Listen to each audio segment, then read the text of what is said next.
Thursday on Your View. Welcome to the show. I am Murayo Afolabi Brown. As always, I never do this alone. I have the ladies with me. YK in the building. Today, let me start my banter by saying, Murayo, I found you. Hey. Thank you, Murayo.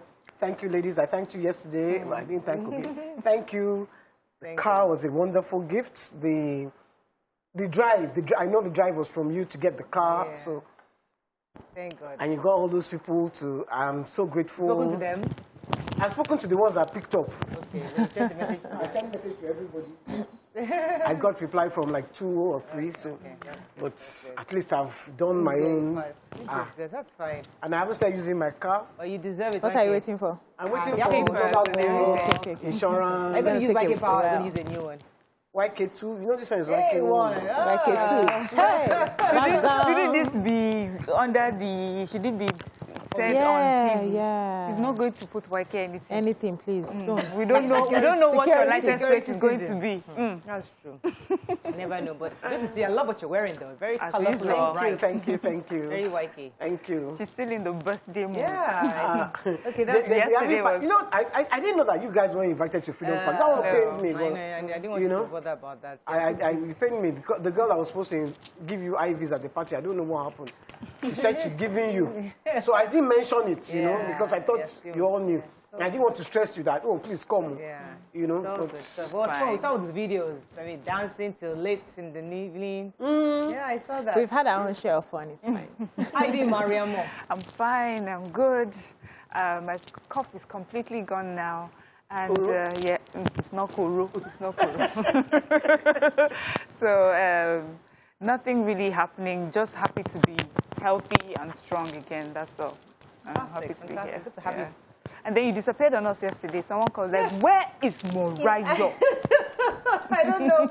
I had to be at a retreat. You know, I did some work on education in Lagos State, and we had an important retreat yesterday just to remind us on what we're doing and the plans.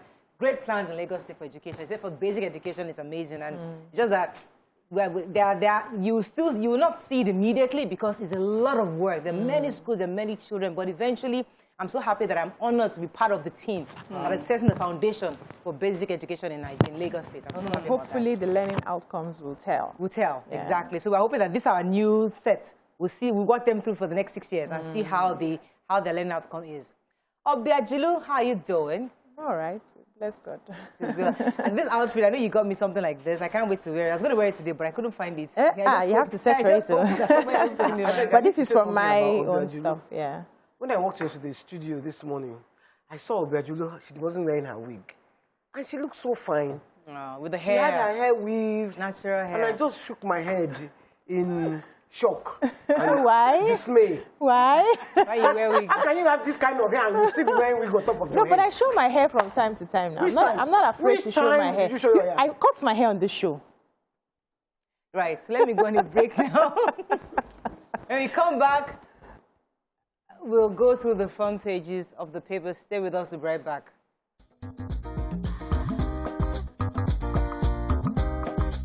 Stay tuned. Your View will be right back.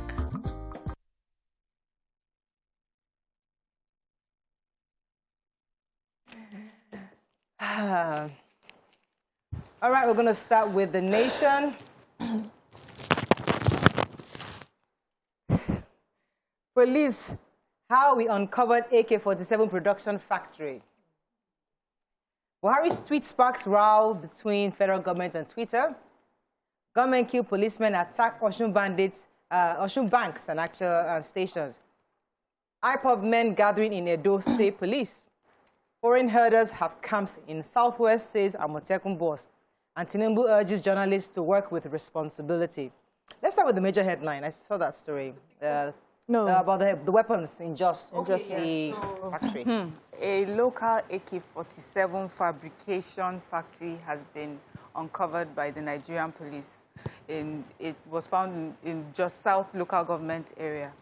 And the 2 people who are suspects for fabricating these weapons are 2 young men, Joe Michael and Ilya Bulus. The spokesperson for the police force, Frank Mba, says that the locally manufactured AK-47s are so well done that unless you have extra knowledge, you'll be unable to differentiate it from the European-made ones. Wow. And as of the time of the arrest of these fabricators and the uncovering of this factory, there were 20, I think they had found 20 pieces at the factory. But Michael said he had already fabricated about 180 units of this AK-47, which he sells at 80,000 naira per one. He said he learned it from his boss, who he calls James. Oh, wow. There's so many other stories to remember. They also paraded about 79 suspects for mass production of fake license plates and also like special license plates for like the presidency and things like that, so that people who use these plates can get away, you know, get all the privileges that people with that license plate get.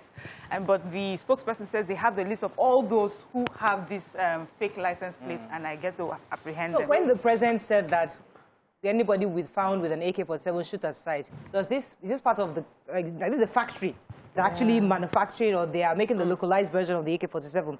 So is it, I mean, I want to see how the prosecution would go. Yeah, sometimes I think we should not throw out the baby with the bathwater.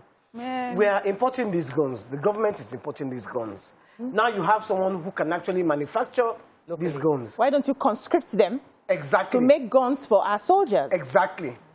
Because we don't have enough. We don't have enough. ammunition. Yeah. So use these people. They have the brains. Yes. So tap into that. Tap into that, but before you start tapping into that, find out who they have sold it to.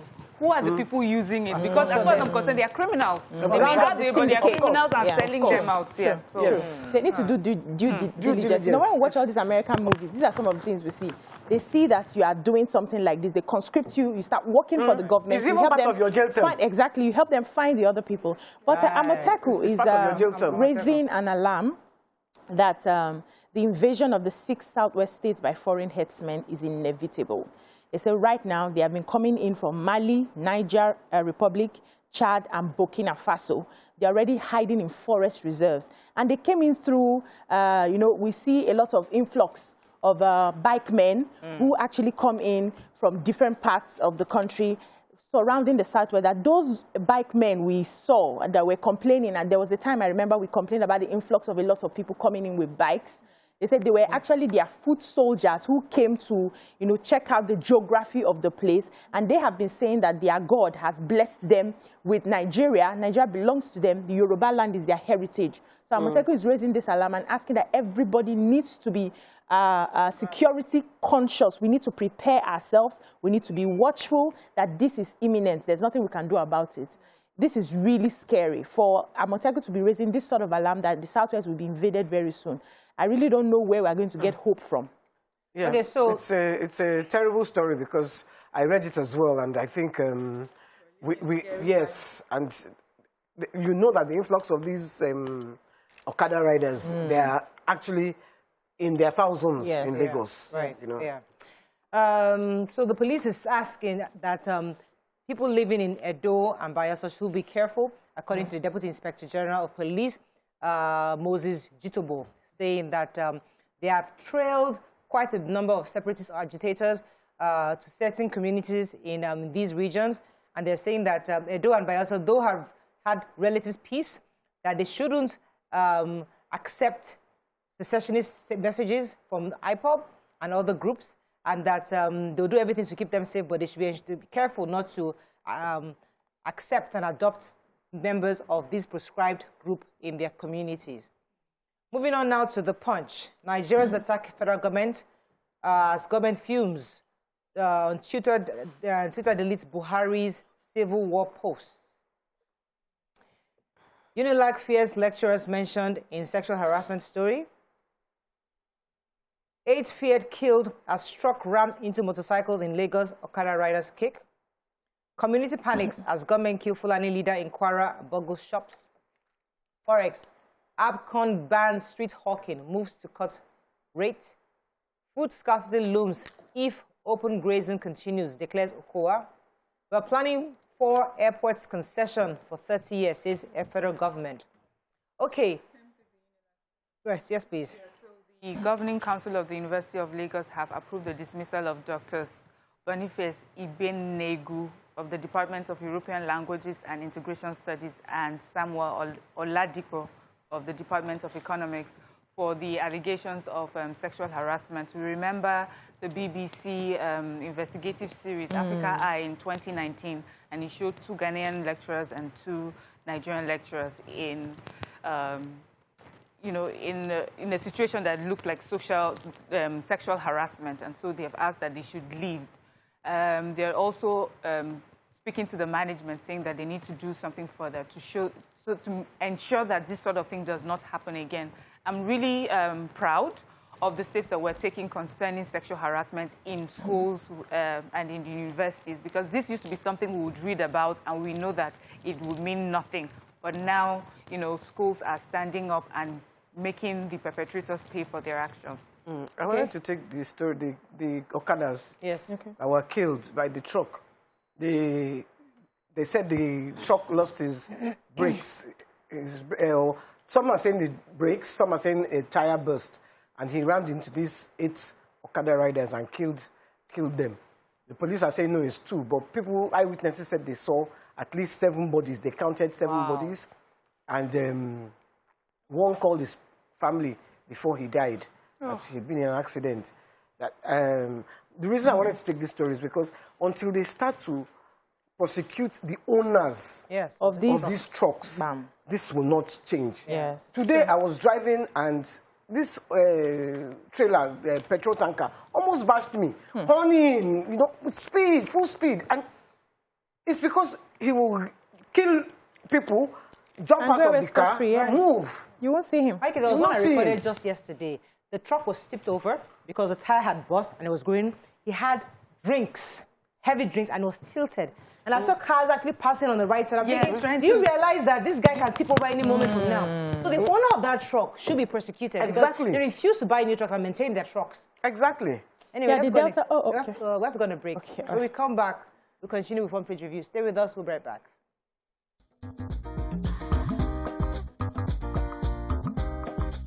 Stay tuned.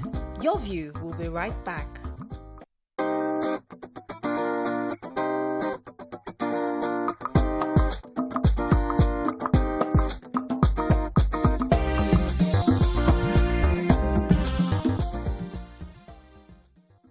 Thanks for staying with us. So we'll take the food scarcity. Yes, so Delta State Governor Ifeanyi Okowa has said that he owes no apology to the federal government because the southern governor spoke the truth on the ban on open grazing. And he said, though, that the president has not, you know, negated what they have said. The president is actually in support. It was just being misinterpreted.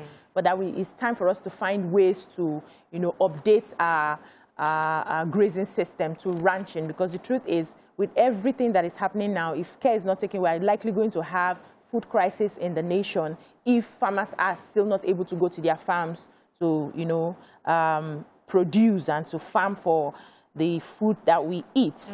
And he said that this action plan that the southern governors are, you know, saying is not a one-day affair. It's going to take a while, but we all need to support the process. Okay. Moving on very quickly to Daily Sun. FG fumes as Twitter pulls down Buhari's Civil War tweet. Igbo abroad insists on restructuring and fiscal federalism. Agitation for self-determination, not a felony, says Alaafin of Oyo. Tension as gunmen kill Autumn's aide. Lawan Kalu Tinubu hail new NGE officials. Senate ends discrimination against poly graduates. And Christians have a right to defend themselves against attacks, says Archbishop Martins. Okay, major headline. Twitter? Yes, we all have the story, basically. So you know that the tweet that the presidency put out about, I don't want to read the tweet, we already know what it says, but it's been taken down by Twitter. And our presidency is saying that it seems like Twitter is complicit in the polarization of Nigerians, that though Twitter has its own laws, but it's not a universal law, that if the president feels sad or angry about a matter, he has the right to express his views. But it's a different case if an organization is prescribed? Yes, prescribed. And you allow those sort of tweets to linger, and then the president speaks up, and you go ahead and you delete that tweet. It seems like you're dubious, you're not really working for the unity of the country that you're in.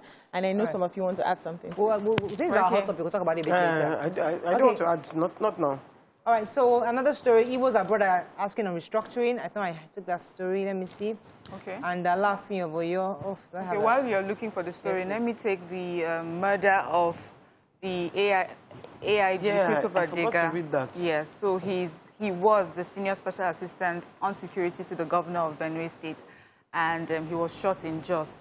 And it seemed, according to the report, that it looked like he was trailed from Benue State to Jos. He got to Jos about 7:30 p.m., they said, and then he was shot several times on his chest at a restaurant in Bukuru.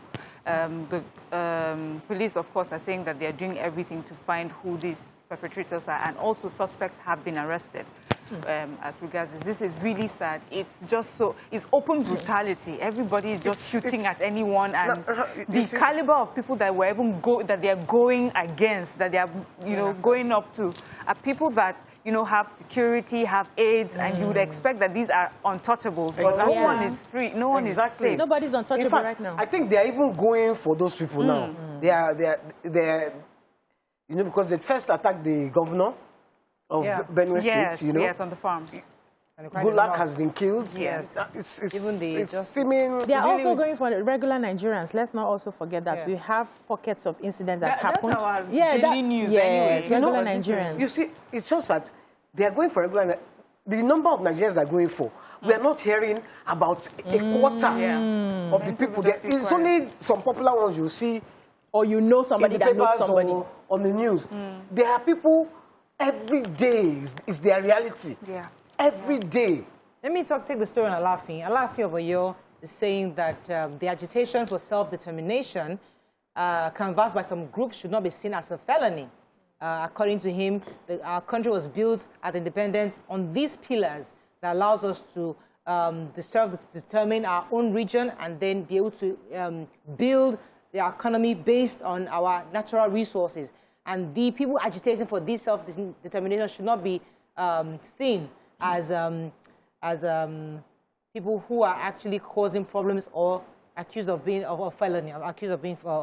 Quickly before we run off, the Senate yesterday passed a bill prohibiting employers from discriminating between degree and higher national diploma, that's HND holders, and university holders. So they had considered a joint committee on establishment and public service matters. And so they said this bill had been ongoing from 2003 to 2007, and this is going to help HND holders free them from stagnation, ensure that they balance the treatment between them and university graduates, that this in no way is not going to change any of their training, the way they get their training, but it's just going to help them. It's going to serve as motivation for the poly graduates, and it's also going to ensure that they are able to contribute their quota in patriotism, and so they are appealing to public companies, private companies, to ensure that once this bill is passed into law, that they implement it in the organization. Okay, moving quickly to Daily Trust. IPOB, FG experts accuse Twitter of double standards, say Kanu others have made worse comments. Ohaneze drags Buhari to ICC. Let Biafra be so peace can reign, Northern Coalition says. An onion producer suspends supply to Southeast. 6 months after Buhari's promise, no special salary yet for teachers. Police bust factory manufacturing AK-47 rifles. IPOB secessionist gathering in Edo, says DIG. And why generally acceptable constitution is difficult in Nigeria, says Ganduje. Okay, teacher story? Yes, the teacher. So if we remember, and I do remember taking this, we took this story. In 2020, in October, the World Teachers' Day, the president had pronounced that there was going to be an increase in the salary for teachers. The age also will be reviewed upwards to 65 years, and low-cost housing for teachers in rural areas. He also said there will be better upfront payments of salaries, a teachers' conversion program, and ICT training for teachers. So all these things were promised on the day, on World Teachers' Day in 2020, and they're saying 6 months since the pronouncement of these promises, nothing has been done. So teachers are lamenting, and they're saying really even what they earn right now is so small that he believes that many of the teachers are mentally affected by it. And of course, we know what that would mean for the children that they are teaching. And They said a month after the pronouncement, a committee was set up. So a committee on the revitalization and reporting of the teacher profession was inaugurated. We know us and committees, but since then... You know what I told you about committees? Yeah, nothing has happened. Anyway, the Secretary General of NUT has said, well, we know nothing has happened, but you know that there are processes and there are, and it takes time. We have set up 6 committees who will look into, there are 6 more committees to look into it. How to push it. You cannot just put salary because President pronounces it is one thing, but the process to get it is another. That's the number with our civil service processes. Yeah, but in addition, that's 60 for retirement at 60. I'm 60 now. Yeah, and I think it's 75. I think it's 75. But in addition to that, so the presidency gave an executive order to the National Assembly to extend their retirement age from, I think, 35 years to 40 years now. So it's with the National Assembly. Okay, I hope that they will attend to take the story by Governor Ganduje of Kano State. He was speaking when he was opening the 2-day public hearing in Kano, Kaduna, and Jigawa states, and I think Katsina state also. And he was saying something very interesting. He said our problem in Nigeria is that we allowed our diversity to be a challenge and fail to convert those challenges to opportunities. According to him, psychologists and experts have said that a country who properly harnesses its diversity can become a stronger society. So he's saying that it's going to be difficult for us to actually have a generally accepted constitution because we have failed to appreciate the diversity and challenges that we have and convert it into an opportunity for us. Which I agree. We've all been saying this in different ways, but the truth is that, I mean, foreigners say, oh, there's power in diversity, there's power, and we are very diverse, and we're not ready to accept ourselves. We've only seen differences. We are refusing to see the opportunity in unity. There's a reason for region has, because I don't like that word tribe. Nigeria we are full of opportunity, full of brilliant minds. Yes. From all walks of life, from all people of Nigeria, all the people. We have been put together by the Oibos. Unfortunately, when we're not ready to accept each other. So now, we have been together for 60 years. I mean, it's long enough. It's now time for us to now work together to make it a powerful nation. So, Waike, what we've done in the past is that we have a constitution that somebody put together, the military put together, and then use it to dominate and say, okay, we collect all the resources from everybody and we share for you. We're saying, don't share for us again. Let us independently begin to develop our resources and we'll contribute to this unity called Nigeria. What do you expect from a constitution that military people put together? That's what they're saying. We should not have even accepted the constitution from the one. But the problem was, after a military guy put that constitution in order, who took over? A military man. And we have been ruled by mostly military since this new dispensation. Yes. Yeah, they are all military people. We have to move on, Military is military, whether they are past or present.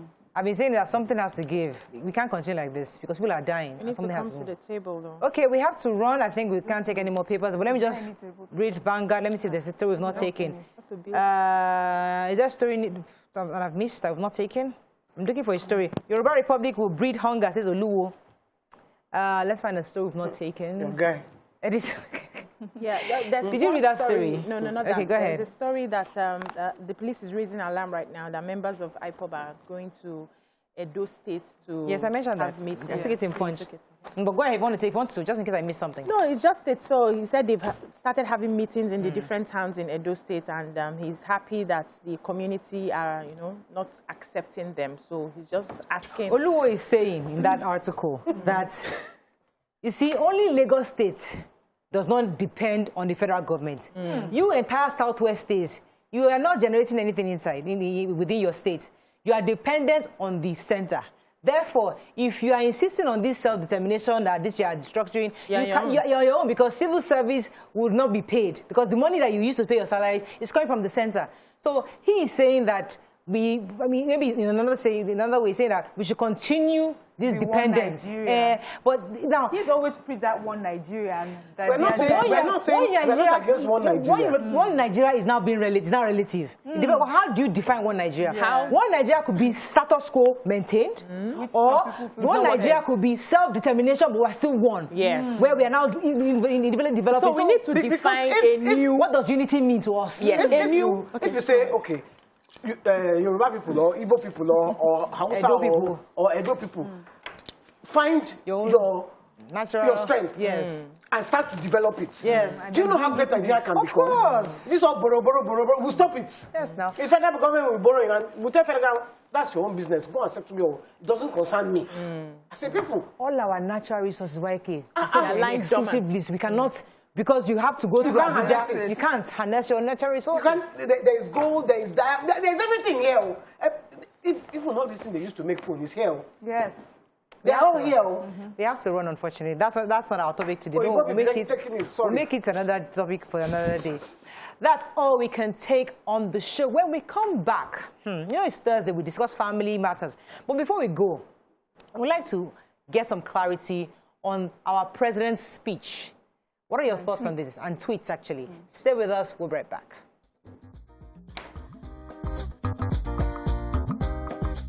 Stay tuned. Your View will be right back.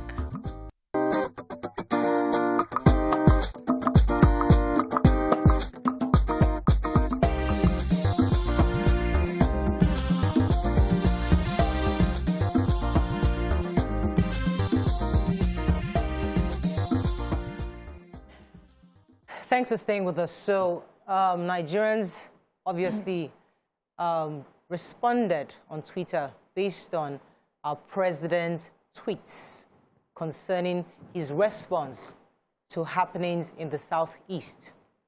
Now, many have interpreted this tweet in different ways, and some have accused the president of being mum on issues concerning the Boko Haram insurgency, banditry, and kidnappings.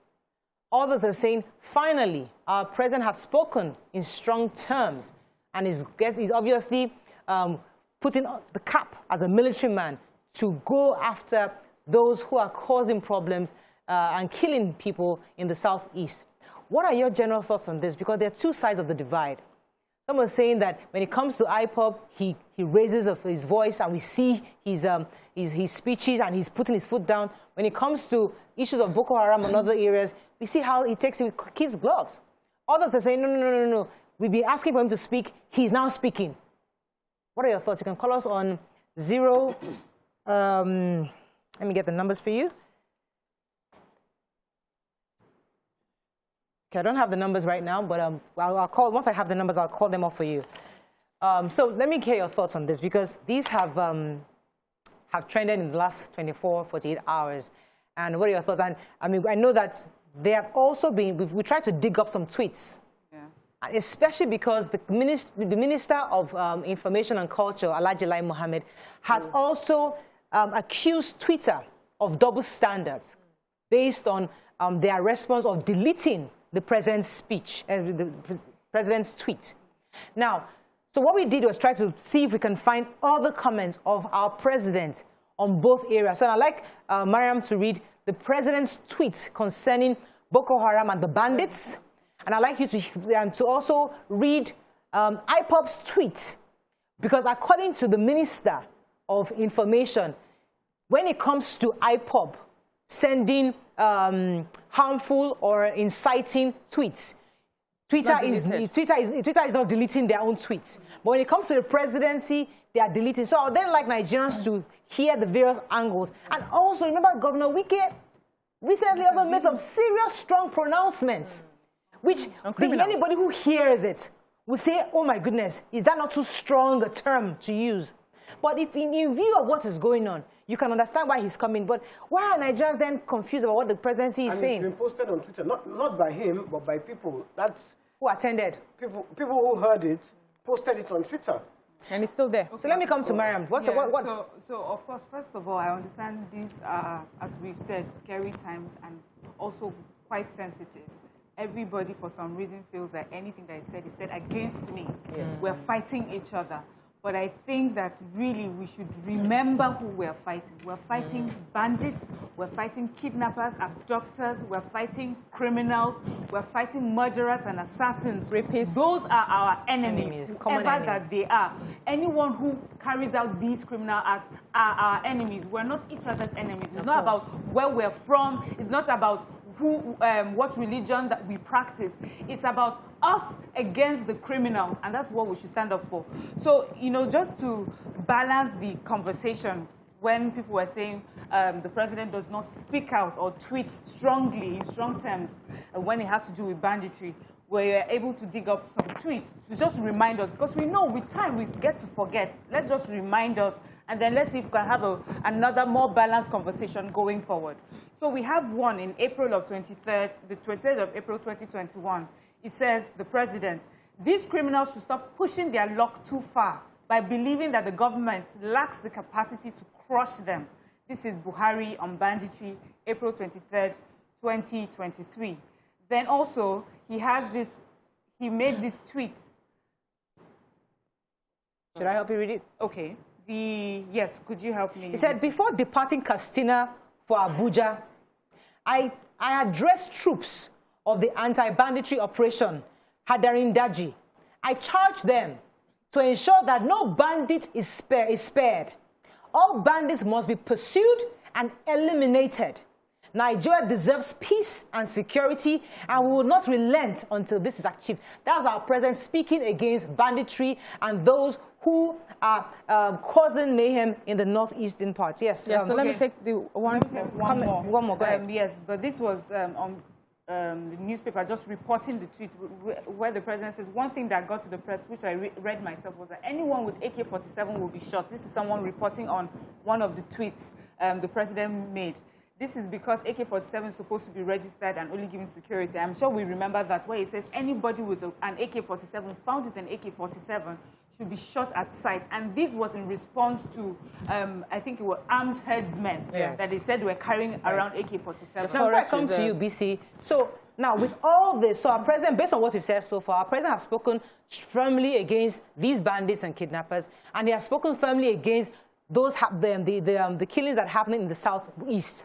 Now, Alhaji Muhammad has said that Twitter is playing double standard, because you delete our president's speech, but you're not deleting tweets from IPOB. And I'd like BC to read one of the tweets from IPOB. Then let's see if if the point Alhaji was making made sense. Yeah. Let me hear. So this tweet was on the 2nd of June, 2021. Yes.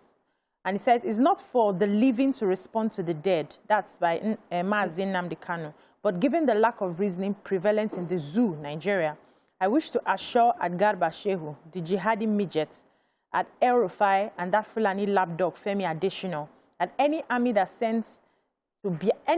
send to Biafra land will die there. None will return alive. This is the one we have from Nnamdi Kanu. Okay, before you continue, I just wanted to say something. I wanted to put everything in perspective, because our enemy is not only the bandits. Our enemy is the Western world. Because I remember before Jonathan conceded. Yes. They had been predicting, there's going to be war. Obama. There's going to be war in Nigeria. Can you come February? Obama said it very specifically that will not remain a nation after that 2015. That time. That was the last That was 2015. Yeah. And Jonathan, in his wisdom, when he saw, because normally Nigerians will not give up. They don't concede. They don't concede. Yeah. The man, and if you read Okonjo-Iweala's book, she says in her book that he didn't even, everyone was arguing, don't give up. He said he just left the room. Nobody knew that he had gone to go and call to Buhari that congratulations. Yeah. So he quelled any thoughts in our minds of war. Right. Now, slowly but surely, I can see us going back to that same. Wait, so the international people who are paying us, exactly, who are directing the tone of this nation, and we only pay them for Nigerians to fall apart. Yes. Why? Because all our resources, I've said that this thing that they used to make fun, you will find it here. Gold, diamonds, everything. Let me let you make it final, because I have to go on a break. Yes, so I just feel that we need to be alert. Nigeria is on the brink as we speak right now, and a lot of people are not happy that we are still together for their benefits. You've highlighted some of that. We've had issues where people are flying in jets from outside the country to mine our gold in Zamfara, day in, day out, and the federal government cannot even stop them. So there are international bodies that are not happy that we are together. We the owners of the country, need to ask ourselves, what are we fighting for? Are we fighting ourselves, or we are fighting the criminal elements? And, you know, we've been saying we want the president to speak. We want the president to speak. The president has spoken. You are now saying, why would they speak on this issue and not on that issue? While I would love the president to speak on everything, we don't need speaking. We need action. Exactly. Action is what we need. Yeah. Are you saying, too slow. exactly, it's very beauty. slow. Are you saying shoot at sight anyone with AK-47? I've not heard the shoot at sight. Why have they not shot at sight? Okay. So we need the president to stand up and do what he knows how to do. What he mentioned is exactly the same thing my father-in-law always says. He's a lawyer. He was in the war. He experienced the war, and he tells me, BC, you people do not know what you are doing. If you see war, you will not understand this. It's from somebody who has experienced it. But we need action. Right. And I have to go on a break. I have to go on a break. We'll come back. When we come back, we'll continue this conversation. Stay with us, we'll be right back.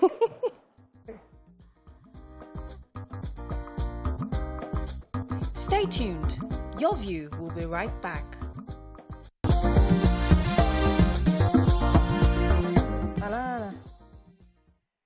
Thanks for staying with us. So we're still on the conversation of the president's tweet, and I will be bringing our guest. We have with us the chief lecturer, Nigeria Institute of Journalism, with us, Dr. Jide Johnson. Good morning, sir. Are you there? Good morning, Muraya, and good morning. Good to have you on the show. Now, before you came on, we're talking about the president's tweets, the interpretation, and the federal government's declaration that Twitter was playing double standards. Now, in your view, how best could the president have communicated and responded to the issues going on, especially because Nigerians were demanding that he spoke to us? How best could he have gone about this? Well, the challenge with what the president did has to do with the use of language, and the use of language shaped the narrative, and whoever controls the narrative shapes the culture. Now, Twitter banned the former president of the United States of America. Facebook banned because of the rhetorics, because of the choice of word and the use of language used by the former president of the United States of America. And then we all know the policies of this social media network, even though some of us tends to disagree with them on some certain control mechanism they exert on public discourse and public forum. As far as I am concerned, the president has the right to talk to Nigerians. However, there's much responsibility to that office. That office must speak to Nigerians in one voice, and regardless of whichever section it's coming from. And you know, I started with talking about language. If you look at the language, the tone that is used for banditry, actually, using the word banditry itself is a wrong narrative. Those guys are terrorists. They are terrorists. There's no other word for us to use to describe those that are engaged in banditry, because they collect ransom, they terrorize people on the road, they make life unbearable. But we have used the word banditry to cover up on that, and using that word itself created a narrative which people are looking at it. Now, if you look at the tweet of the president concerning banditry, it is conciliatory, it is advisory, and it's admonition. The president is always admonishing, we will deal with you, we will do this, we will do that. But if you look at the tone and the language of the presidency for IPOD, it is adversarial, it is conflictual, and it is confrontational. So it has to do with the choice of language. And like one of the ladies said in the studio, we need beyond words, we need actions. The actions of the president dealing with insecurity, whether it comes from separatist group, or it comes from banditry, or it comes from terrorists, or it comes from Boko Haram insurgents, we call them insurgents. You could see the choice of words that we use to describe. Dr. Johnson, let me come to what Alhaji Mohammed said, that Twitter is playing double standard, because we read a tweet earlier where IPOB was using strong language. I can read it for him. We read a tweet where even the presidency used strong language at some point for other regions. So do you think, or do you agree with Alhaji that maybe Twitter is using a different approach for the presidency and other proscribed groups. If you follow the 2020 election in the United States of America, you discover that there are other people in other political camps that use strong language, just like Donald Trump. But the office of the president is above board. You can't equate the office of the president of Nigeria with that of IPOB. Just like the office of the president of the United States of America, to whom much is given, much is expected. I agree, the president should be frustrated, should be concerned with the spate of insecurity in the Southeast, not only in the Southeast, in the Southwest, not only in the Southwest, in the South-South, and in the Northeast, and in the North-Central. I agree. But to a large extent, to whom much is given, we can't equate the office of the president with that of IPOB. As far as Nigerian constitution is concerned, as far as the Nigerian establishment is concerned, the instrumentality of the law and our constitution does not even recognize any group like IPOB. You are talking about the office of the president of the Federal Republic of Nigeria. That presidency is beyond board, is above board, should be above board. Such statement should not be coming from the presidency, as far as I'm concerned. In as much as I support let me get a few more questions before you run off. Let me get a few more questions. So, concerning Twitter and the rhetorics, and I like the point you made where the office of the presidency is definitely different from any other Twitter handle or group or IPOB. But also we're talking about insightful comments. So there are comments that are coming out of Nigeria that seem to incite Nigerians against each other. Yes. Shouldn't that take precedence over the office that is coming from? So if the office of the president is trying to put a stop on that, shouldn't that be more important than the fact that his office should, it's almost like saying because this is the office of the president, be careful not to hurt some people, even though what they are asking for, or what they are tweeting, or what they are doing is inciting the polity. Do you understand what I'm saying? And there was a tweet that was deleted last week. I can't remember who it was. There was a tweet, and it wasn't the president. It was a minister or somebody. I can't remember. Somebody was deleted last week. His tweet was deleted. I can't remember either. I can't remember. Okay, so let me let you respond to that, Dr. Johnson. Well, I agree. I share your sentiment. But the office of the president is larger than joining issues with groups. We have security agencies. We have head of security agencies. We have various institutions to deal with that. And don't forget that there was no response from the president with respect to the Minister of Communication concerning insightful statements that he made in the past. In fact, they were justifying that he has grown up. You see, we have a responsibility as journalists, one, practitioners, and two, as teachers, because without journalism, there won't be this nation. It took journalism to fight for the independence of this nation. Now, it took journalism for us to experience the democracy we are experiencing now. And if we don't hold government accountable, we must hold them accountable. It's very, very important. This same presidency made an excuse for Pantami. Pantami is still the Minister of Communication and Digital Economy. This same presidency will not come out any statement with people. I am not in support of insightful comment. What we are saying is that the president should speak with one consistent, decisive voice, dealing with banditry, dealing with terrorism, dealing with insurgency, dealing with separatist group, and anyone that is trying to terrorize or bring to an end peace and tranquility that exists in this nation. And that's our responsibility. And that's the constitutional responsibility that's given to us. Right. Because otherwise, if we don't do what we are supposed to do, we will say there was a country. God forbid, though. I like. Thank you very much. Yes, I like where you have landed. He needs to speak with one voice for everybody, holistically. I like that. Now, let me ask you, what sort of pressure do you think we can begin to put on the president to proscribe these terrorist groups as a terrorist group? That, I mean, the banditry, whatever name they hide under, whether it's Boko Haram, whether it's banditry, whether it's herdsmen. What sort of pressure should we put on the government? How do we go about it so that they proscribe them? Let's know what we're dealing with. if you have a society that rewards criminality, you get this type of result you are getting.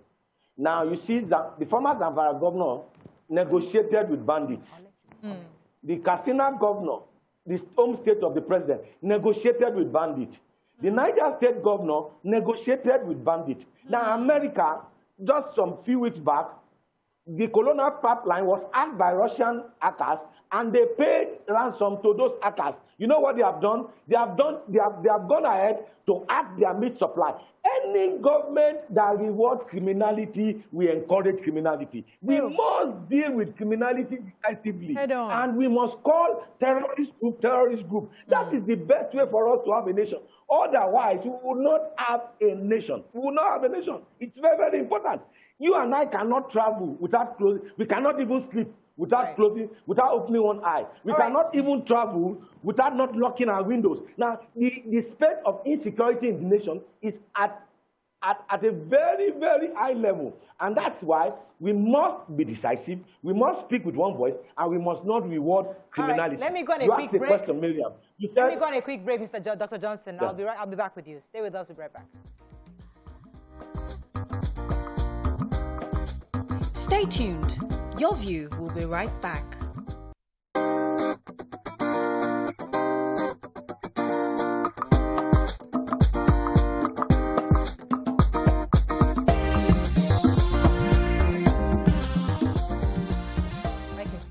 Thanks for staying with us. So we still have our guest with us, Dr. Johnson, and we'll be taking a few tweets before we take a few calls. Yeah. YK. I want to take this one from Etsy of Lagos. Countries like Congo can never recover from their crisis. They started like Nigeria with media promoting ethnic sentiments and fake news.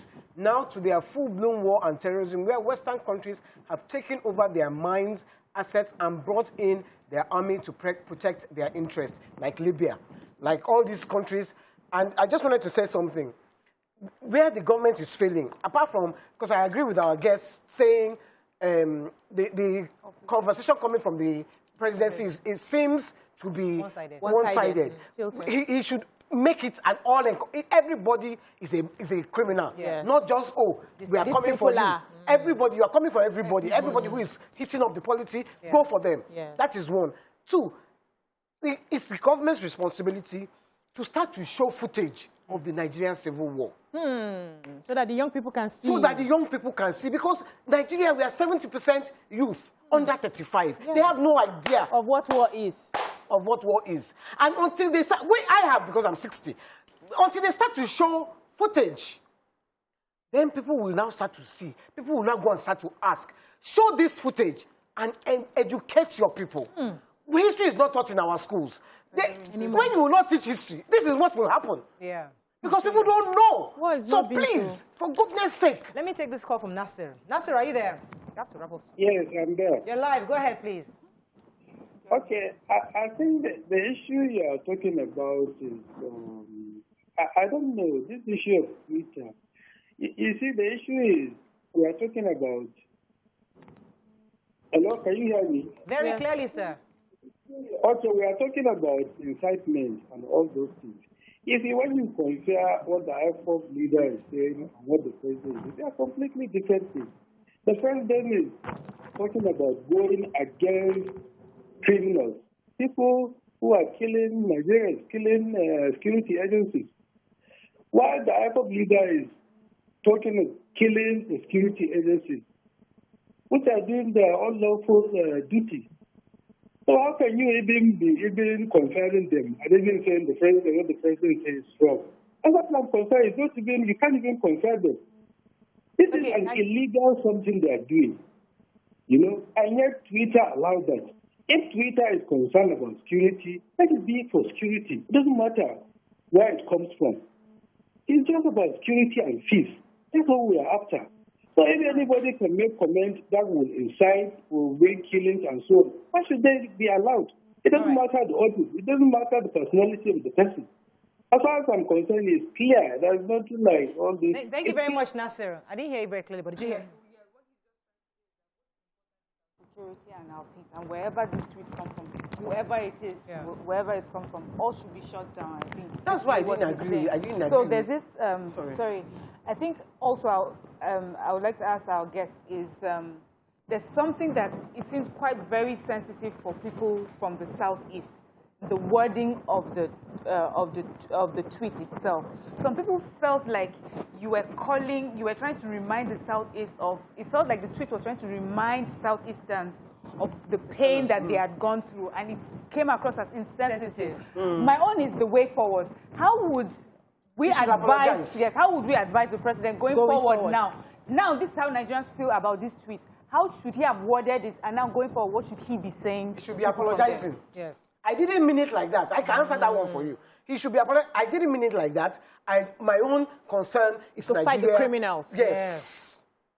Dr. Jones, let me let you have the final word on that. So, how could he have responded better? Like I said earlier, I think the president, there should be a consistent voice coming from the presidency and the security apparatus that we have in the nation.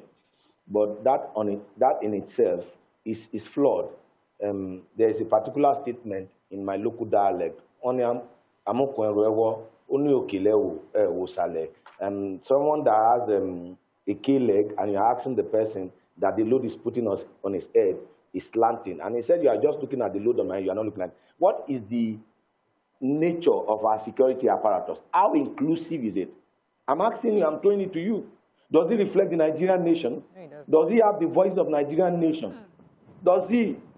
We have a responsibility. Section 22 of 1999 Constitution as amended said we are the watchdog of the society and we shall hold government accountable.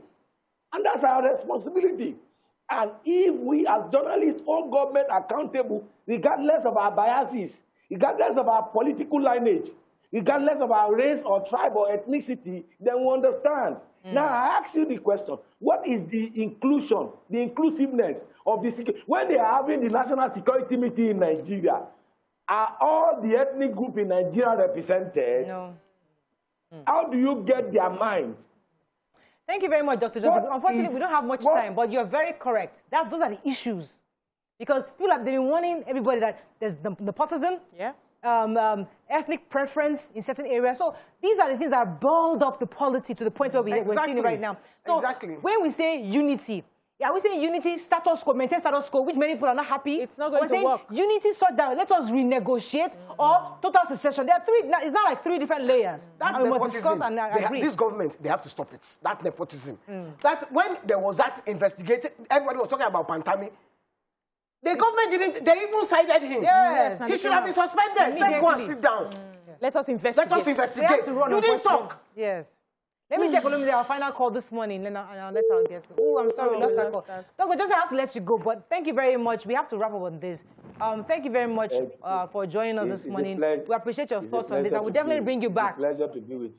Yes. So let me let you have the final word, ladies. It's a pleasure to be with you. We'll be speaking with Dr. Johnson, who is a lecturer. Let me just get that very properly. Thank you so much, sir, for joining us. Anyway, let me come to Waike first. No, Waike, your final words. Oh, she's busy. Yeah. I think our being together without having a proper negotiation on how we are going to handle ourselves has failed us. And now it's time for us to have a proper conversation. And I'd like to take it from what Afenifere said in the papers yesterday. I think everybody needs to get that particular, I think it's a Tribune. And he explained exactly how restructuring would work. We now need to come to the table presenting what we expect from this new Nigeria that we're likely going to have, and making sure that everything is, there's a mutual benefit between everybody. So we're coming to the table on our own terms, how it's going to work out for us. That's the only way that this is going to end. We need to start looking into it. Yeah, so for me, I believe that the beginning of our problem is the greed, corruption of our political elite. And that is what has brought us here. When you steal people's resources, when you steal from the national treasury and enrich yourselves, and you take away education from the common man, health from the common man, this is what you get. You get displeasure, people who do not have work, they are unemployed, because those who are meant to have protected the future have squandered it. And that's why we have found ourselves. So we need to retrace our steps. And for Nigerians, we need to be careful the sort of people that we put in power. People that will represent us through and through. Interesting. I think that the government should stop their nepotistic, what is deemed nepotistic by a lot of Nigerians. Yeah. That should stop. I think that the president, because he's even speaking late, he should have been speaking since this Boko Haram matter. He's now speaking now, and it has boiled down to what we are seeing now. His silence has been, when it's acquiescence. I mean, that is what people are seeing him as. So he has to now start talking. Talk about Boko Haram. Talk about everybody. And act. And then kidnapping. Come on. Right. Everywhere. Everywhere. We have to wrap up on this, but I think my own final words is, for every engagement, for every contract, there's always a time for renewal. Yes. There's no contract that you have and it's Forever. for life. So we are at that brink, as we said, where we need to renegotiate. Let's have a conversation. We're now enlightened. Yes. We're now, all our eyes don't open. We're educated. We all can come to the table and have a conversation. And is that renegotiation? We're not saying we want to be divided. No. But we are united with equity. United where everybody is represented with equity. That's what Nigerians are demanding. Fairness and justice. On that note, we come back. Justice and Kiniko is our logo now. Yes, now. Let's go to break. When we come back, we'll bring in our special guest, Omawunmi. Stay with us. We'll be right back.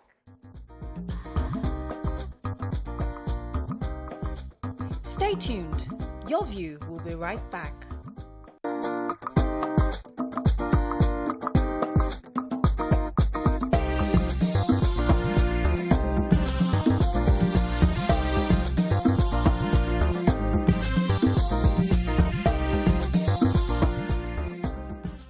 Thanks for staying with us. We have with us Omawunmi in the building, an award-winning artist, songwriter, singer, internationally acclaimed. You're in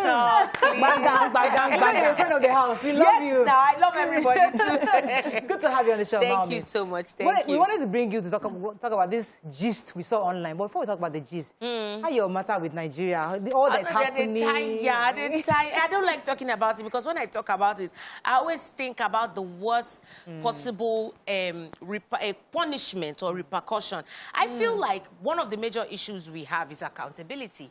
People do stuff and get away with it. That's the one that I can't wrap my head around. Let us make an example of somebody. And let it not just be a vendetta. Because the last time when Buhari was coming in, we now carried some people and put them inside jail because they abused some people in the past. Let us make an example of some people. To do it to the way that when next another person wants to steal money, we say, think twice. That's what I want for Nigeria. All right, let's move on. When the Minister of Information is talking, he should think well before he talks. That's my Baba. Because I cannot talk. What YK, you must admit that what he said the last time is not. Yeah, what he said the last time. What he said yesterday that Buhari's admission will not be judged by insecurity. Nah, that was wrong. He's on his own on that one. That one. He's that you don't advise them properly on what to say. That's what I'm saying. Don't say that because insecurity is everything. Yeah, you're right. You're right. I will still run to drive if someone kills me. I just feel like he should have gotten like a minister of another thing. Let's just leave it at that. Okay, so now there's this gist that today is Thursday. We can't let Thursday go and just not talk about family life and life issues, please. Let's leave Buhari and his matters. Now, our guy on Twitter, I won't mention his name, has taken to his Twitter page to blast women, saying, yes, now, he was saying that he said that he was regular blaster. Sorry? He's a regular blaster. He's a regular blaster. All right, so this time he was focusing on single mothers, talking about putting a stop to baby mama trend, and it is now becoming an epidemic. According to him, except a woman is widowed or was assaulted, he has absolutely no sympathy or empathy for her, for single moms. So the question is, should baby mama be encouraged? I mean, according to this man's Twitter. Now, I don't like to mention his name because we're just trying to push him out there. But the truth is, let's talk about single motherhood. Yes, you can be widowed. Things can happen to you. But who gives a man the audacity to start judging a woman by her ability, by her singleness, widowness, or her choice. Her choices? So that's what me, I cannot wrap my own brain around. If it was a woman that tweeted this, I would say, okay, maybe women just trying. But when you as a man, you're saying a woman. And it's a woman that gave birth to you. Not only That's the that, sad part too. so many of them are baby fathers, single fathers. They have fathers, they have children all over the place. The world. Baby daddies. It's really sad. When I think about this thing, and I feel the level of irresponsibility. In fact, I think that man, whoever he is, should channel that conversation to the men. And you know, when they do these contraceptives and they give it to women to wear, I wonder that women can carry a child for 9 months. Men do not carry anything. So every day, I think they should be the ones that they give contraceptives. I agree with you. I think they should be the one that should snip the thing off. But that's another conversation entirely. Right now, I think that men should be the one that we question. I was talking about this thing the other day. We find rarely men that are fathers.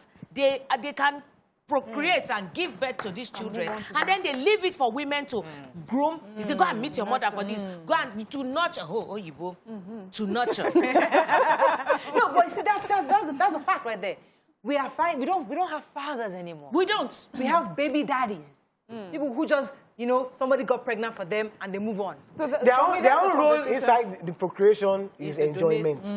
Donation. Then when the child is, when they are doing birthday, inside that donation, I enjoy. You know, you can donate and you're not enjoying the donation. But the enjoyment is both ways. It's enjoyment. It's both ways. Donation is enjoyment. Yeah, so for me, anytime we have conversations concerning single motherhood, I always wonder, like you said, the woman did not have the baby by herself. A man was involved. So when you are calling out someone for being a single mother, where did you leave the partner? Yes. So it makes no sense. Already that conversation is flawed. That's one. Secondly, you know, I understand also from morals perspective, which is we should encourage our young girls to go into relationships that are mutually beneficial and fulfilling and respectful. So find yourself a man that would respect you and you know, and have maybe a child in a partnership or in a marriage. That's good. That's a good thing to have. But there are many instances, so many, in fact, too many. It's even the story of many single mothers that they were in a relationship with a man, believing that we're headed somewhere, and then he leaves you. Then, because Mr. Man now has no empathy, maybe now every single mother should have a tag on her head. It's from widowhood. Yes, so explain your situation. It's from assault. It's from the man leaving me. Please, so that I can get some empathy from you. You should have empathy because that person is a human being. And if you are lucky enough and privileged enough to have a conversation and know a lot more about the person, good for you. But that person should be judged also for being the mother that she is. Is she a good mother? Is she a good mother? Is she bringing up that child to be a responsible citizen? Right. There are so many people who have been brought up by single mothers, and they're doing amazing in the world. There's some so a man just talking is just talking. Yes, I want to take it up from the empathy you just mentioned. So I've realized that the young women who want to become baby mamas right now don't need your empathy or sympathy. No, they do not at all. They are independent women who feel this marriage thing is not working for me. Exactly. I can just have my child and raise my child. So they're not coming, uncle, to beg you, come and pay school fees for this child, or this father, I've not seen the father. They are well able to take care of their children. Let me pause you. Let me pause you for a second. That statement you made, the question therefore is it the right thing to do?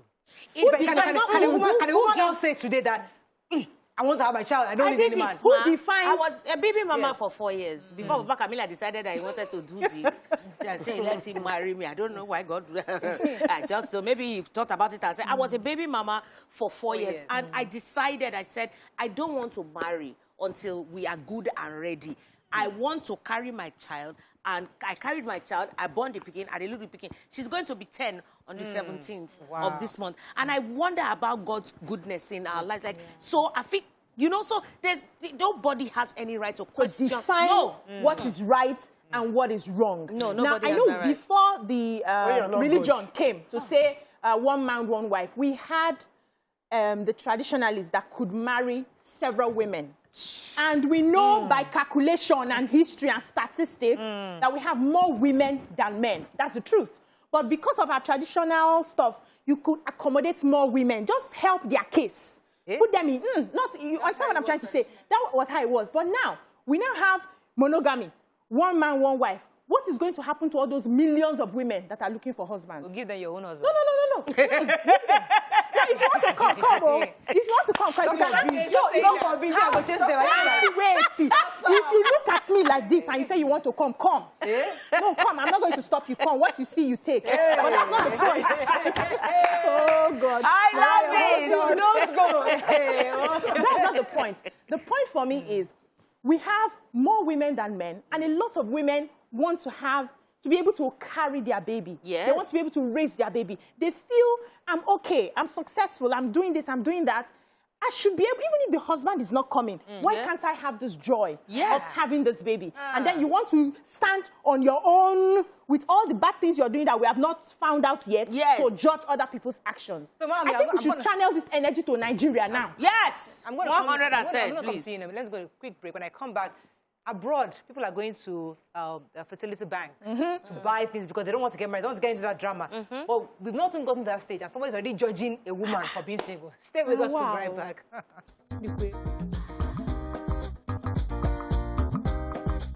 Stay tuned. Your View will be right back.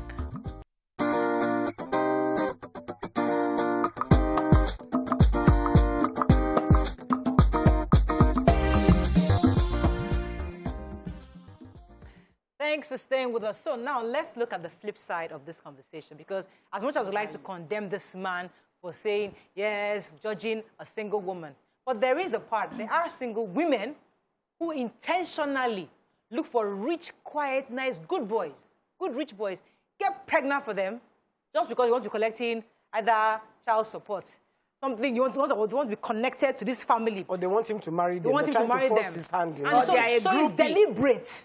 So there's that group of people, and we don't want to encourage that either. As much as we say, don't judge a woman for the fact that she's single, she's a single mother. But there are some people, should we now say because we want to accuse him of this, we now encourage and don't condemn those who deliberately look for innocent people and then see, here's the part that is really worrisome, and then they now become bad mothers. If they decide that they want to do whatever they want to do, everybody is entitled to your choices. Your choices. If you want to be a thief or you want to be a good person, you know.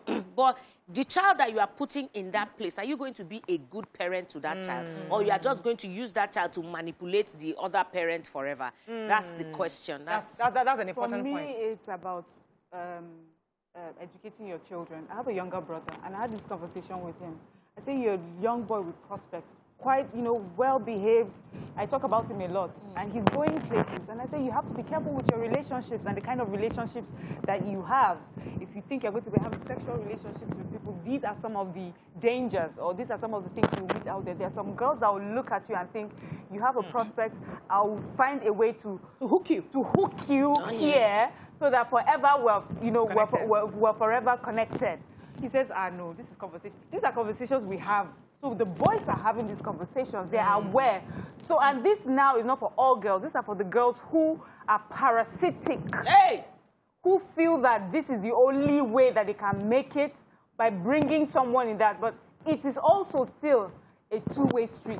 The girl, no matter how parasitic she is, she did not exhume the seed from you and put it into her body. You participated in it. So you find a way to protect yourself. And if you're not interested in a certain kind of relationship, better make it clear quickly from the beginning. You don't go about deceiving girls and telling them. About those that make it clear, and but the girl still goes. That's what I said. You understand what to do and how to go about that sort of relationship. There's an adage in my place. If you not go chop food, not smell them. Not bring and close. Avoid the food where you not go chop. If you know that the person you are knacking, you don't want to take it further. You don't want to marry this person. Please. Today is Thursday now. Don't you have Thursday at least? You are in a relationship. Oh, yeah, I didn't say anything. No, it's pigeon. I stopped pigeon. I stopped pigeon. So if you know that this person, you are not willing to take that person further, you are not willing to marry this person, you are not that compatible except in the other aspect, please do not go there. Because if you sit down as a man on your own, without sowing seeds everywhere, nobody will catch you. That's so. They catch people who find something there. Wait, Understand what I'm trying to say. I have to defend the men here. Don't defend any man here. Wait, allow them now. No, don't defend any man. We all need to take Excuse me. responsibilities for our actions and not push it to one gender because you feel. We're not pushing it to one gender. That's what's Everybody is at fault. You will get the belly and you will give the belly. Everybody is at fault. Okay, established. Now, if you want to, are you saying that two people should not enjoy themselves if they want to enjoy themselves? They should protect be themselves. responsible. Protect yourself. That's what you will say. But don't say don't go there, because listen, there are relationships that you have that both of you know is not going to lead anywhere. Yes. You just love each other. Or you just like each other. But you know that a mistake can happen. So are you willing to make that mistake? If it happens, are you willing to take responsibility for that mistake? Because if I'm a man, so instead I'll take the responsibility. Instead of you dishing it out to just anybody because you want to have fun, make sure that in your dishing you select, in case that mistake happens, I can live with this person. That's what I'm trying to say. I don't have to marry you, but I can take care of the child. Yes. Okay, can you? Now, there are men that do that. Let me come to Omawunmi on this. Yes, Omawunmi, because should we continue to condemn the choices of women to say, I want to raise my children? Because society makes it look as though a child cannot be raised in a healthy environment if mother and father are not there. Together. But are we beginning to change that notion that a child can live in a healthy environment when it has one parent? Either the father is taking care or the mother is taking care. Should we start changing that narrative? Or we're sticking with the traditional narrative that it has to be mommy and daddy. That's the only way that child has the best life. No, absolutely. I agree. I don't know what question you ask, whether I agree or disagree. Yeah, but what are your thoughts? My opinion is that, no, they love me. My opinion is that as long as you are a good parent, you can look after, and you have the resources to look after your child, and you make the decision to have your child, you carry on with what you are doing. Exactly. Because if you say, okay, you are factoring mommy and daddy, what if daddy is abusive? What if daddy is a deadbeat? What if daddy is coming to be another child that you did not give birth to? So there are so many things involved. This is the truth. Some daddies are children as well. Yeah. So you have to ask yourself those questions. I feel like I encourage most women right now. In fact, even if you cannot even carry the child by yourself, there's surrogacy now. There's so many, there's adoption. There's so many ways that you can do this thing. Whatever brings you happiness and joy, and if you know you are going to be a responsible parent, carry on, father or mother. Doesn't matter. Well, I love what you just said, because that is the real key, a responsible parent. That's it. That is the real cocoa of the matter. That is why that man had no business tweeting. Once a person is a responsible parent. Is he still tweeting? He's still tweeting. After that thing that he did. So what did he do? He did, my wife, they say he's marrying another person. No, he says a lie now. He says a lie. You don't compare them. But if a 45-year-old woman says, you know what, I've been single for a long time, there's no man around, I want to find a child. I want a child. And goes to get pregnant by anybody. Shouldn't society at least appreciate the fact that this woman wants to have her own child? Why should we judge that kind of person? Is it wrong for her to think that way? I think we should be abusing the people that are judging.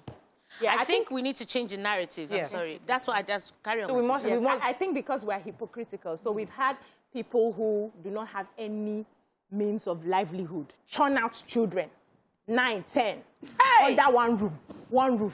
They are doing things every day. The children are, as in no good education, no good food, nothing. And you have somebody who is stable, who has succeeded in her craft or whatever it is, who says, I can bring one person to life and nurture this person. And we now focus attention and start judging that person. That's against the one that is just churning it out and sharing to relatives, come and help me carry, come and help me train. I think we need to start telling ourselves the truth.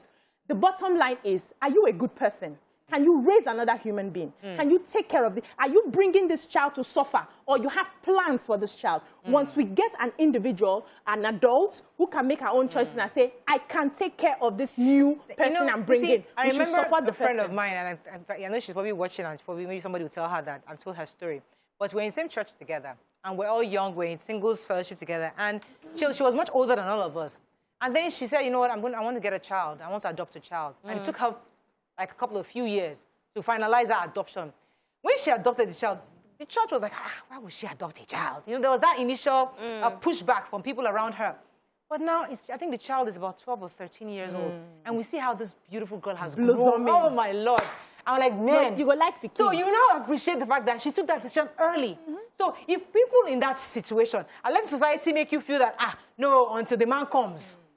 Maybe when you're 50, 55, you now start living with regrets. I should have just adopted this child long time ago. But you see, that is the thing. A woman has a biological clock. A man can give birth at 90. At 90, as long as long he's as still everything is awake. working. But a woman, after 50, 55, It's case all closed. over. Who's that? And then you now start to regret that I didn't have a child. If you can have a child and you want a child, me, I have nothing against it. As long as you can look after, the child is not going to become a liability to society. Yes. You can look after the child, you can educate the child. You might be giving birth to the next president of Nigeria. You never know. So you just never know. United Arab, what's that new name they're giving us? United. Let me Is that thing true? Al-Calaban, what do they call Al-Calaban? Wait, let me take this call. Good morning, are you there? Jonathan, calling from which country is that? Sweden. Go ahead, please. Good morning, you're live. I'm a first-time caller. Welcome to the show. And, thank you very much. I've been trying to get hold of a few people a long time ago, but unfortunately, it's not been connecting. Glad to have you on. I want to take a quick discussion about the single motherhood or single fatherhood. There are situations that arises. We all have to come into a common sense that this child is from both parties, and both parties need to sacrifice for the best of the child. That's my own view. So be it societal or traditionally or anything, from my view, the child is a blessing to both parents.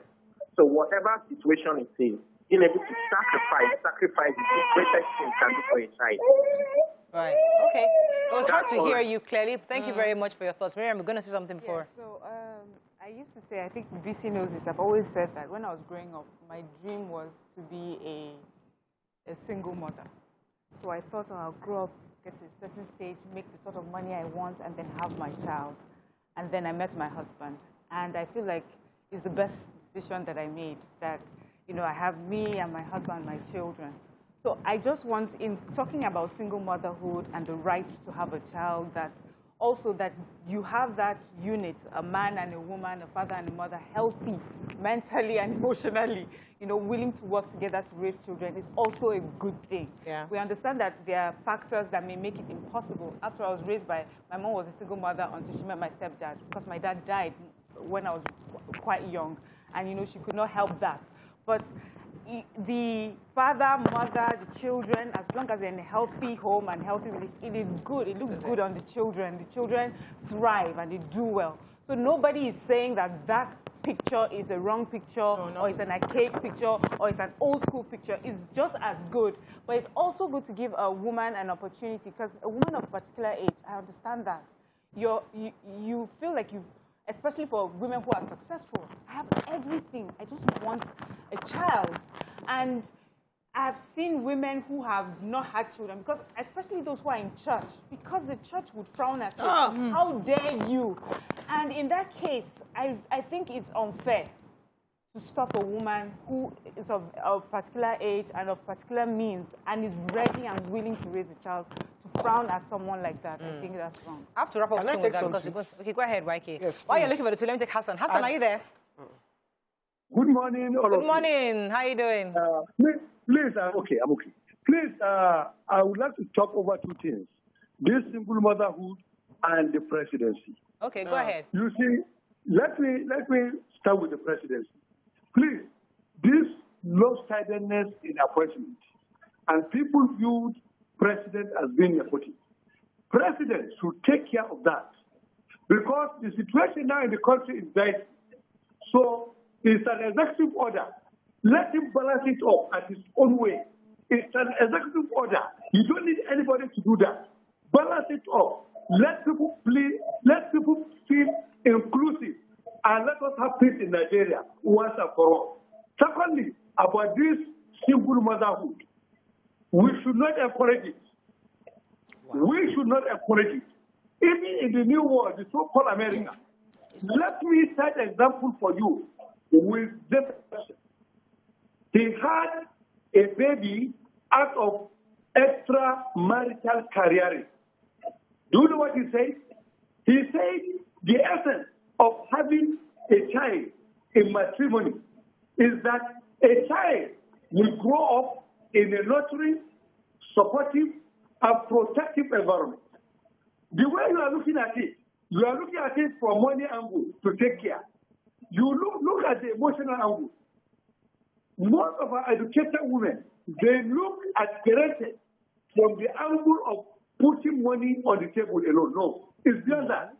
You need two hands to clap. Hassan, let me stay with you for a moment. Can you hear me? So what Miriam had said is that the traditional unity of a man and woman produces flourishing children, no doubt about it. Nobody's speaking against that group. What we're saying is a 55-year-old woman feels that she's been single all her life and she would like to have a child. Should society look down on her for that decision? That's the question. It's an exceptional case. Most of our single mothers nowadays, they are fertile. They are fertile. It's just born out of arrogance. It's born out of arrogance that I have the money, I have a career, I can do whatsoever I like. Wow. Marriage is very, very good. Morayo, you are married. Obiajulu, you are married. Mariam, you are married. Yani, you were once married. And even your special guest there, she is married. So that means marriage is beautiful. You're generalizing. Okay, thank you very much, Hassan. You're entitled to your view. Thank you very much. Mommy, your thoughts on this? No, Mr. Hassan, I'll keep it short and sweet. Mr. Hassan, please, you are very wrong. I don't think that we should say that it's a delicate situation, that it's out of arrogance. It is not. To decide to bring a child into this world, there's no arrogance I don't think there's arrogance in any way involved. I can't even fathom a parent who will think that there's any atom of arrogance. I think it comes from a place of love and need. So, Mr. Hassan, I think you are wrong. I have a friend, she's 40, and she really, really wants a child, but she hasn't got a man. She's very beautiful. And she's thinking of going to do artificial insemination. Naim. Because she wants a child. She loves children. She should not. She loves my grandchildren. She has a lot of love to give. You know? So are you saying that woman should now not... She's not arrogant. She just wants to share. May I even, puncture some myths? There are women that are married who are not motherly. Hey. They are not nurturers. They don't have it. Hey. But because society has said we must marry, we have married. Hey. They are just managing it. Oh. The children come to you, you are driving them. Hey. You are beating them. Hey. You are not emotionally connected. Hey. You are not emotionally involved in these children. You are just providing. You are just there. There are women like that. Let us understand. There are homes that I know growing up that the mother and the father are together. The house is toxic. The children run away. During a holidays, they don't want to go home because there is no love in the home. And they are still together 20 years, 30 years, 40 years. They raise children who raise bandits. Boko Haram members. Exactly. Unknown gunmen. Children who are not able to handle life because they were not raised to have love. They were not raised right. So it's not we have that. So it's not about two parents being together to be able to raise a proper child. It's about you as a parent knowing who you are, knowing the love that you have, and knowing the capacity that you have. If you are a nurturer and husband does not come, it will be a loss. Hold on. It will be a loss. Let me land now. How many lands? One land. There's an important point. Go London. No, there's an important point. Wait, okay. If you're an emotional person, if you are a responsible person, if you're an emotionally stable person, like that's young 40-year-old. Yes. And society does not allow you to give that love to the child. It's a loss to the society. The loss to the society. Let's say the truth. You have landed now? I've landed. Okay, London, America. It always says, lie to lie. I love this show from day one till date. Very lovely show with amazing ladies with deep knowledge of issues. But what thing they vex me? This is a little sentiment when it comes to men versus women. Una two decide on agenda, Joe. No, that's not true. Peace to everyone. So I just have to take that tweet. We love men, though. This baby mama and baby father thing in the society or the world now is abnormal. Not okay. It's an abuse of purpose for which God created marriage. I believe that if you cannot marry and make your wife for life, you should not sex her. We have to run. I make her a mother. My parent says we have majority of ladies here in the UK who are single mothers by choice. A lot happens abroad, and it's a major problem with children growing up with little or no care. We have to tread softly when talking about this. Shout out to every single mom. Okay, out there. I love you and you're strong. Let me come to one because we have to wrap up. I don't know what you're working on. What's this? Yeah, Oh, I released a single. Hey, finally. I released a single called BS. I don't know if I'm allowed to say bullshit. Hey, I thought it was something else now. No, the video where I shot the video and I cut my hair in the video. I think I've come to the age where I'm climbing the 4th floor next year. And they're gonna be like, mommy, so you are so little like this. Only 40. Yes, ma'am. Next year. So I'm not coming. Okay, I'm forgiving you. It's okay. So 4th floor next year by God's grace. 4th floor. So I just came to that point where I said, you know what? I don't really care about anybody's validation. God has been faithful. Yeah. My children are thriving. Husband, God is blessing him. Everybody's doing okay. And then I don't have to do that boast inside the music industry anymore. So I just talked about, so the song, you guys should listen to it. It's a very good song for this show. I abused everybody. Including us? No, never. We know they abuse it. We have to run, unfortunately, but BS is out in the store. Yeah, BS is out. Album is coming out soon. And Do we have the tape? Let's play it. That's all we can take on the show. I don't know if we have, Please play the music, or if you have it. They have we it, can take. Hey. We don't have it. Producer, they don't have it. They don't. All right, see you tomorrow. We gotta go. Bye.